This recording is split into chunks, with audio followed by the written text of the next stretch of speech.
Bigay, ito gusto ko talagang maitanong sa'yo matagal na. Kiboyet po ba, Pip, at sa akin na Manny De Leon, sino po ang pinakamasugid na lumigaw sa iyo? Ang pinaka... Sino po?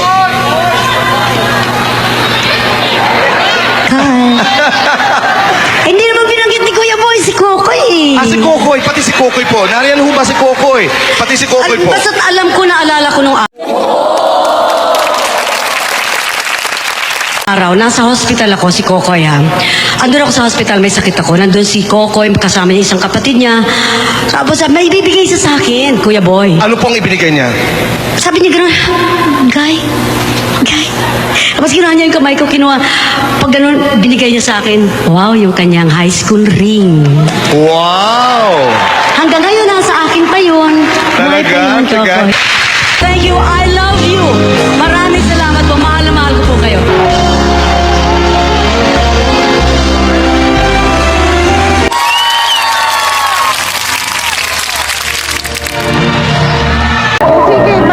Panoorin natin ito. To me, she's more than a legend, more than a superstar, really.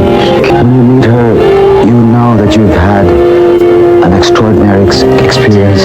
There's this certain rapport and warmth which we share, which I really love, and I will treasure that till the end of my days. We had a wonderful time together, and the last time, which was very intimate, which I remember, was we were at the beach and we shared, and there was no one around, so it was really wonderful.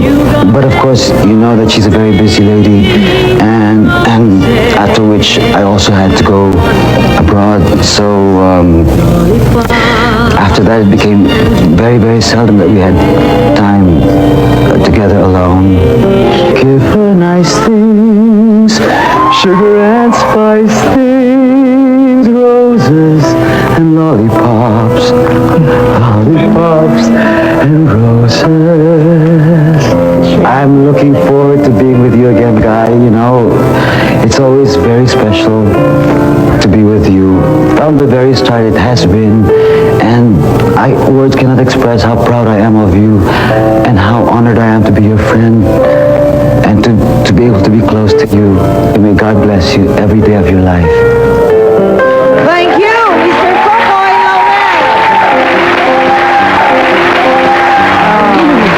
Talaga naman, ano? May pitang talaga sa puso ni Kokoy. Oh, yan. Totoo yan. Di, love team din kayo, di ba? Opo. O nagkaroon din ba ng ano? Iba naman po yung aming samahan ni Kokoy. Talagang...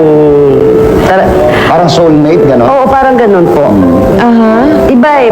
Siguro sobrang respeto. Hindi ko na maibig sabihin wala akong respeto sa... Hindi ko ma-explain yung aming pagkakaibigan dalawa. Hindi, pero meron siya binabanggit. Nasa beach daw kayo. Kayo lang dalawa. Uy, wag mo na itanong yun. Sabi ni Nora, wag yung private life eh. Eh, hindi, si Kokoy yun. Nagsabi nun eh. Hindi ako. Pwede na yun lang. O, hindi ba? Siyempre, si Boyet ang pinakasalan mo eh. Di ba? Opo. Ano meron si Boyet no na wala yung ibang nanligaw sa'yo? Bakit napauo ka ni Boyet? In short. Ano po yan eh, hindi natin pwedeng ikumpara yung isa't isa. Kasi may kanya-kanya pong katangian naman sila. Siyempre, bawat tao may kanya-kanyang katangian. Siguro, yun lang ang talagang nakalinya sa palad ko nung mga panahon na yon. Talagang dumating si Boyet sa buhay ko. O si Richard Bird. Hindi ko naman nakapareha si Richard. Sa pelikula. Oh, pero naging love of your life din yan at one point. Was he a Mahirap special i-explain. Bakit? Aabutin ho tayo ng Pasko. Ay, naku naman. Hindi, mabait naman siya at marami ako natutunan kay Pero nagkaroon ka rin naman ng feelings for Richard at that time. Sa totoo lang po, hindi alam ng mga tao. Pero iba, kailangan i-explain talaga. sige, Susunod na magiging tuloy ako, yun ang pag-uusapan. Pero yung John Mendez, pag-uusapan natin. Ay, si John, yun nga ang nakakawa naman si John kasi yun talaga, ang haba rin ng istorya nun. Kasi lagi siya yung pag nililink, pag may napapalapit kasi ako sa tao, lagi nililink sa akin eh. Lagi, tapos nasisira tuloy. At sa